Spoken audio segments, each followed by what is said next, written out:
Hello guys, welcome to Wikipedia classes. This is Mohit Anand and I am here with a new lecture on a new topic. आज के video में हम 20 MCQs discuss करेंगे fundamental rights पे। Fundamental rights जो कि आपके syllabus का बहुत इंपॉर्टेंट पार्ट है एंड यू कैन एक्सपेक्ट कि 3 से 4 क्वेश्चन आपके फंडामेंटल राइट्स से पूछे जा सकते हैं। नेक्स्ट वीडियो में मैं डायरेक्टिव प्रिंसिपल्स भी आपके साथ डिस्कस करूँगा बिकॉज़ यहाँ पे हम जो प्रिपरेशन कर रहे हैं वो कर रहे हैं पंचायत अकाउंट असिस्टेंट एग्ज़ाम की।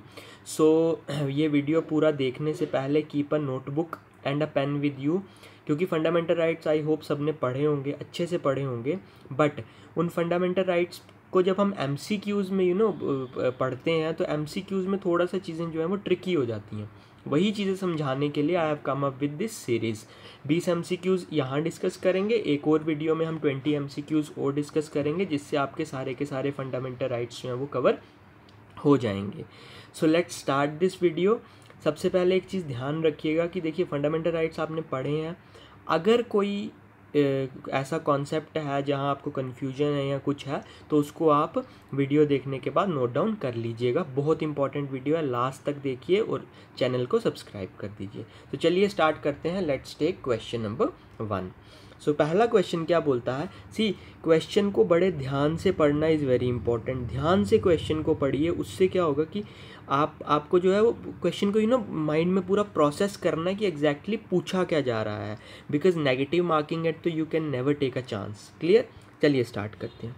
सो which of the following is a bulwark of personal freedom. किस राइट को बेसिकली बोला जाता है बुलवॉक ऑफ पर्सनल फ्रीडम। देखिए ये 4 चीज़ें जो यहाँ दी हैं, अगर आपने फंडामेंटल राइट्स अच्छे से पढ़े हैं तो यू मस्ट बी नोइंग कि आर्टिकल 32 के under you have types of writs. So ये उन्हीं में से 4 रिट्स हैं, mandamus, habeas corpus, quo warranto and certiorari. इसमें आपको ध्यान रखना है बुलवॉक ऑफ पर्सनल लिबर्टी जो है या बुलवॉक ऑफ पर्सनल फ्रीडम जो है वो कहा जाता है हेबस कॉर्पस को। क्लियर, चलिए नेक्स्ट पे चलते हैं। Right of property was removed from the list of fundamental rights. ये बेसिकली राइट टू प्रॉपर्टी है। So right to property fundamental rights की लिस्ट से कब डिलीट हुआ था। सो एक चीज़ आपको ध्यान रखनी है। अब देखिए यहाँ पे ये कन्वेंशनल क्वेश्चन नहीं है, ये तो सबको पता है कि 44th अमेंडमेंट एक्ट 1978 में राइट टू प्रॉपर्टी डिलीट किया गया था। अब इन्होंने क्वेश्चन किस तरह से पूछा, ड्यूरिंग द रूल ऑफ हुम, किसके रूल में ये ख़त्म हुआ था। सो अब यहाँ आपको थोड़ा प्राइम मिनिस्टर्स की नॉलेज भी होना ज़रूरी है कि किस टाइम कौन प्राइम मिनिस्टर रहा है। क्लियर है। सो देखिए यहाँ पे आपको ध्यान रखना है, इंदिरा गांधी का अगर मैं आपको बताऊँ तो इंदिरा गांधी जो थी वो 19 राइट टू प्रॉपर्टी जो है वो डिलीट हुआ आपका 44th अमेंडमेंट एक्ट ऑफ 1978 में। सो अब हमें ये ध्यान देना है कि 78 में प्राइम मिनिस्टर इंडिया का कौन था। सो इंदिरा गांधी 77 तक प्राइम मिनिस्टर रही हैं। उसके बाद मोरारजी देसाई की गवर्नमेंट बनी है, इसलिए 1978 में Morarji Desai was the prime minister of India, जिनके टाइम पे राइट टू प्रॉपर्टी जो है वो डिलीट किया गया था। और अमेंडमेंट कौन सी थी, 44th amendment act of 1978। Next question पे चलते हैं। विच one of the following is the guardian of the fundamental rights. मतलब फंडामेंटल राइट्स को बचाने का काम किसको दिया गया है, इन सब में से। तो ध्यान रखिएगा, जुडिशरी को गार्डियन ऑफ द कॉन्स्टिट्यूशन भी बोला जाता है और guardian of the fundamental rights भी बोला जाता है। आज आप सबके पास कोई ना कोई पॉलिटी की किताब होगी, नहीं भी होगी तो इंटरनेट पर सर्च कीजिए article 13 of the constitution. So Article 13 clearly says any law inconsistent with fundamental rights shall be null and void। मतलब कोई भी ऐसा लॉ जो फंडामेंटल राइट्स को एब्रिज करता है या उसके अगेंस्ट होता है, that will be null and void. Of course exceptions तो हैं, बड़ी सारी एक्सेप्शंस हैं, वो आपने आई होप डिटेल में पढ़ी हुई होंगी। क्लियर। सो जुडिशरी के पास ये पावर है, judiciary can declare a law as inconsistent with fundamental rights. Clear. Next question पे चलते हैं। Which provision of the fundamental rights is directly relates to the exploitation of children. So children की exploitation के लिए यहाँ कौन सा आर्टिकल जो है वो डील करता है। सो देखिए ये समझने के लिए आपको सबसे पहले मैं अभी भी आपसे कहूँगा, जो लोग अभी भी प्रिपेयर कर रहे हैं, इवन अगर वो अच्छे से पढ़ भी चुके हैं, सो प्लीज़ आर्टिकल 12 से लेके आर्टिकल 35 तक each and every article should be on your tips. आपको टिप्स पे याद होना चाहिए कि कौन सा आर्टिकल क्या बोलता है। ठीक है, जैसे मैं आपको यही बता देता हूँ, आर्टिकल 17 जो है वो डील करता है अनटचेबिलिटी के साथ। आर्टिकल 19 में यू हैव 6 फ्रीडम्स। आर्टिकल 23 और 24 जो है ये डील करते हैं राइट अगेंस्ट एक्सप्लॉयटेशन। अब इसी एक्सप्लॉयटेशन का एक पार्ट है that is exploitation of children. So article 24 deals with that is we children की जो एक्सप्लॉयटेशन है by taking them to factories और by making them work in factories, उसको हमको रोकना है। क्लियर है। नेक्स्ट चलते हैं हम। नेक्स्ट क्वेश्चन है which one of the following writs examines the functioning of subordinate courts. अब अगर आपने रिट्स पढ़ी हैं आर्टिकल 32 के अंडर तो यू कैन सी कि उसमें अलग अलग टाइप्स की रिट्स दी हुई हैं। We have 6 types of writs. अब वो जो 6 तरह की रिट्स हैं उसमें आपको ध्यान में रखना कि ये जो quo warranto, mandamus, certiorari, habeas corpus, you have prohibition also. Clear है। So 5 types of writs we have. So ये 5 तरह की जो रिट्स हैं इनमें से कौन सी रिट किस किस के साथ डील करती है ये आपको ध्यान में रखना है। क्लियर है। अब देखिए इन्होंने पूछा कि कौन सी रिट जो है वो सबॉर्डिनेट कोर्ट के फंक्शनिंग को एग्जामिन करती है। सो देखिए अगर आपने रिट्स अच्छे से पढ़ी हैं तो you must have read about certiorari. Certiorari में क्या है कि एक हायर कोर्ट जो है वो सबॉर्डिनेट कोर्ट को ये इंस्ट्रक्शन देता है कि भाई साहब जो केस आपके पास है वो आपकी ज्यूरिसडिक्शन के बाहर है और ये केस आप मुझको ट्रांसफ़र कर दो। सो इसके साथ ही ऐसी ही एक रिट है प्रोहिबिशन। बट सर्चियोरी और प्रोहिबिशन में there is a small difference. Prohibition में वो सिर्फ रोकता है, सर्चियोरी में बताता है कि अब इसके बाद आपने करना क्या है, या तो मेरे को केस ट्रांसफ़र कर दो या आप जो ऑर्डर दिया उसको क्वैश कर दो। सो सर्चियोरी रिट जो है वो डील करती है फंक्शनिंग ऑफ सबॉर्डिनेट कोर्ट्स के साथ। Next, which amendment to the constitution inserted a new article 21A providing right to education in the constitution. ये भी बहुत इंपॉर्टेंट क्वेश्चन है। जनरली जब हम फंडामेंटल राइट्स पढ़ते हैं सो आर्टिकल 21A को हम भूल जाते हैं बिकॉज ओरिजिनल कॉन्स्टिट्यूशन में ये नहीं था, बाद में ऐड हुआ है। तो वही पूछा है कि आर्टिकल 21A जो राइट टू एजुकेशन देता है हर चाइल्ड को between the age of 6 to 14 years, वो कब ऐड हुआ। So remember it was added in 86th amendment act of 2002। So year भी आपको ध्यान में रखना है। Clear. Next, the word Hindus in Article 25 of the Constitution does not include। जो आर्टिकल 25 है that is freedom to profess, propagate and practice any religion, जो आप उसमें हिंदूज़ की डेफिनेशन में इनमें से किसको इंक्लूड नहीं किया जाता। ठीक है। तो ध्यान रखिएगा बुद्धिस्ट, जैन और सिख ये तीनों हिंदू की डेफिनेशन में आते हैं। Parsis doesn't come under Hindus definition. Clear है। नेक्स्ट क्वेश्चन में चलते हैं। Which fundamental right of the constitution deals with freedom of speech. तो ये आप सबको पता होना चाहिए। वहीं मैं आपके 4 चीज़ें यहाँ पे क्लियर कर देता हूँ। देखिए आर्टिकल 16 जो है वो बात करता है इक्वालिटी ऑफ अपॉर्चुनिटी की।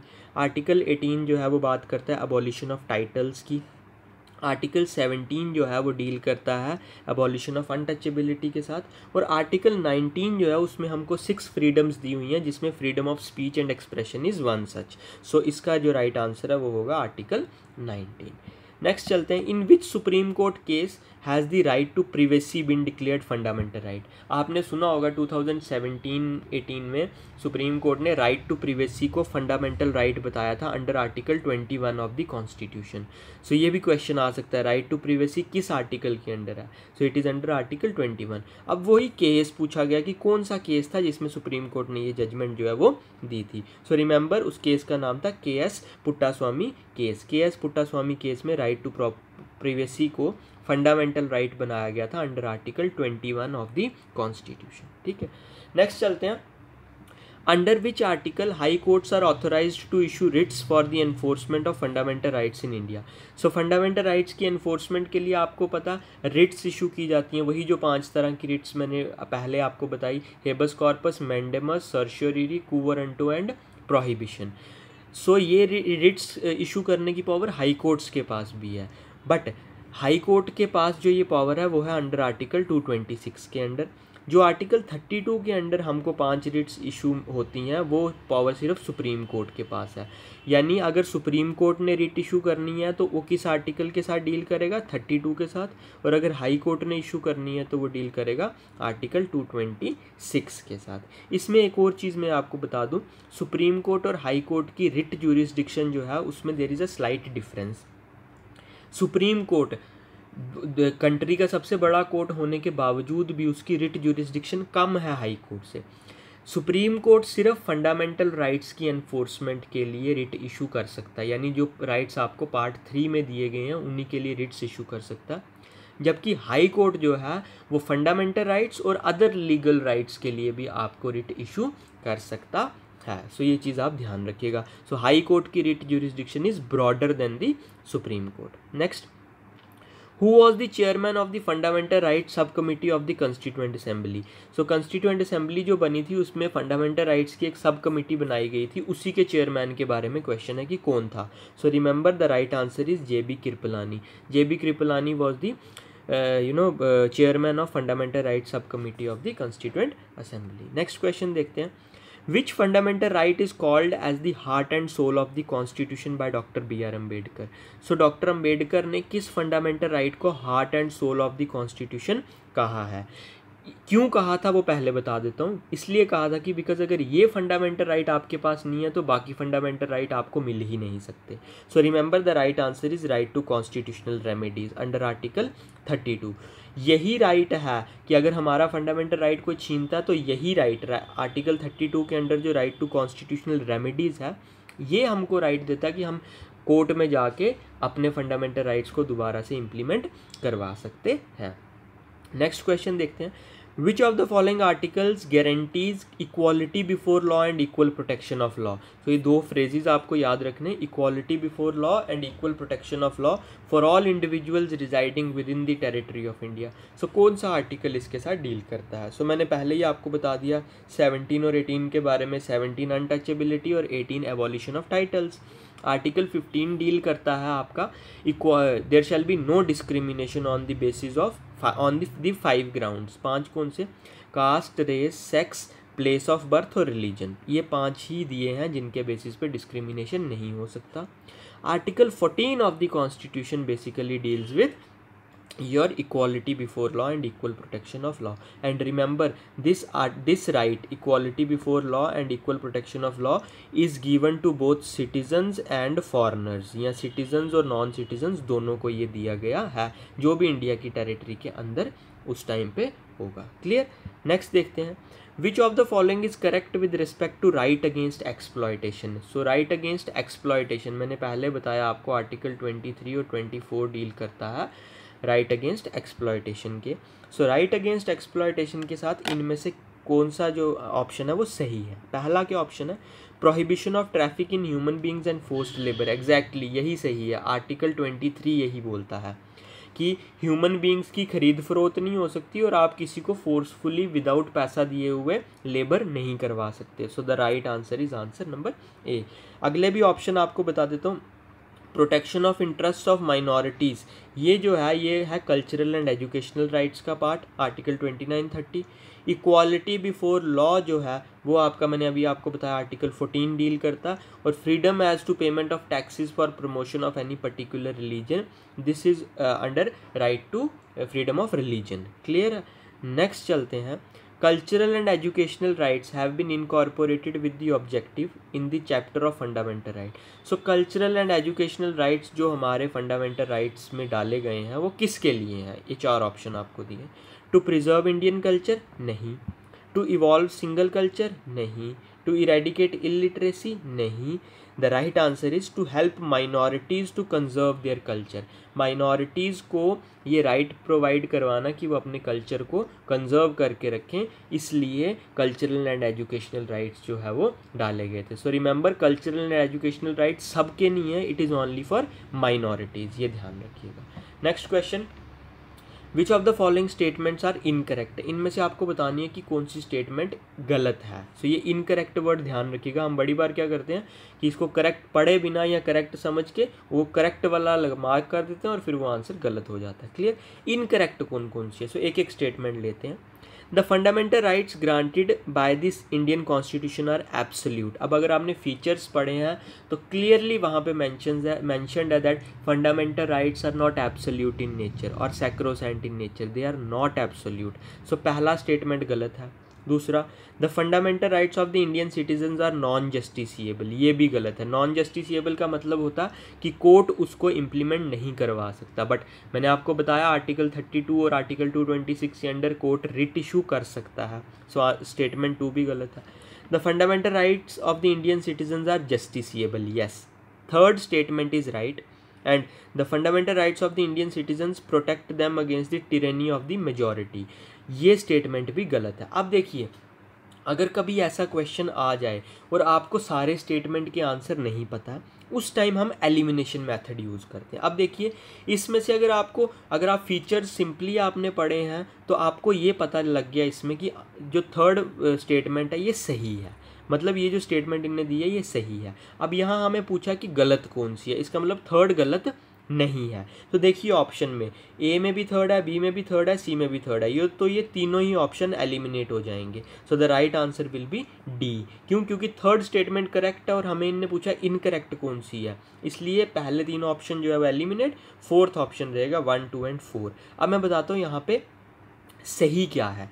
सो ध्यान रखिएगा, पहली स्टेटमेंट में the fundamental rights granted by the Indian constitution are not absolute and not permanent in nature. Because अगर आपने फंडामेंटल राइट्स पढ़े हैं तो आपने पढ़ा होगा this parliament has the power to take away the fundamental rights provided the amendment should not alter the basic structure of the constitution. So basic structure को change किए बिना fundamental rights को amend किया जा सकता है। So they are not absolute, reasonable restrictions भी उस पर लगाई जा सकती हैं। उसके बाद they are justiciable in nature और the fundamental rights of the Indian citizens protect them against the tyranny of the state, not the majority, tyranny of the state. So ये चीज़ आपने ध्यान रखनी है। नेक्स्ट चलते हैं, the right to freedom of religion, जो आपको आर्टिकल 25 से 28 तक है, right to freedom of religion under article 25 to 28 granted by the Indian constitution implies that the Indian citizen, क्या इम्प्लाई करता है वो? अब एक एक स्टेटमेंट हम देखेंगे। Not having faith in some religion shall not be appointed to the government offices, गलत बिल्कुल। क्या मतलब है इसका कि अगर आप किसी रिलीजन को नहीं मानते हो तो आपको सरकारी नौकरी नहीं मिल सकती, ये गलत है बिल्कुल। Have to follow this religion of state, नहीं, क्योंकि हमारे यहाँ सेकुलर सिस्टम है। सेकुलर स्ट्रक्चर का मतलब क्या होता है कि स्टेट का कोई ऑफिशियल रिलीजन नहीं होता। Are free to have faith in religion other than the state religion, देखो जब हमारे यहाँ स्टेट रिलीजन ही नहीं है तो ये स्टेटमेंट भी गलत हो जाती है। So right statement is D, have the freedom to profess, practice और propagate a religion of their own choice, this is article 25। Article 25 बोलता है ये क्या कि हमारे पास ये फंडामेंटल राइट है कि हम कोई भी रिलीजन अडॉप्ट कर सकते हैं, उसको प्रैक्टिस कर सकते हैं और उसको दूसरों को प्रोपेगेट कर सकते हैं। क्लियर है? Next statement, next question, the supreme court pass the special judgment that the basic structure of our constitution can not be changed by the parliament by any amendment in the, किस case में कहा था कि basic structure जो है वो constitution का change नहीं हो सकता? सो ये बेसिक स्ट्रक्चर डॉक्ट्रिन सबको पता है कि एक ही इंपॉर्टेंट केस है, that is Kesavananda Bharati case of 1973। So ध्यान रखिएगा 24 अप्रैल 1973 इस दिन को ये जजमेंट आई थी केशव नंदा भारती केस में, that parliament can amend the constitution provided the basic structure of the constitution shall not change. So basic structure की जो theory है वो केशव नंदा भारती केस में दी गई थी। चलिए लेते हैं next question, which article of the constitution abolishes untouchability, कौन सा आर्टिकल अनटचेबिलिटी को एबॉलिश करता है? सो मैं पहले ही आपके साथ डिस्कस कर चुका हूँ, article 17 of the constitution abolishes untouchability and this comes under right to equality. Clear है? नेक्स्ट क्वेश्चन लेते हैं, under the provisions of the Indian constitution a community can be declared a minority community on the basis of, किस basis पे हम किसी भी community को minority community declare कर सकते हैं? सो ध्यान रखिए जो माइनॉरिटी है हमारे यहाँ कॉन्स्टिट्यूशन में अंडर आर्टिकल 29 और 30 जो मैंने आपको बताया कल्चरल एंड एजुकेशनल राइट्स हैं, उसके अंडर माइनॉरिटी कम्युनिटी जो है वो दो ही बेसिस पे हो सकती है, या तो रिलीजन और या लैंग्वेज के बेस पे। So the right answer is option number B. So with this I will end this video. I hope आपको ये 20 क्वेश्चंस जो हैं वो समझ आ गए होंगे। नेक्स्ट वीडियो में we will discuss some more question, so video को पूरा देखिए। So with a new video I'll come soon. Till then, take care. God bless you all.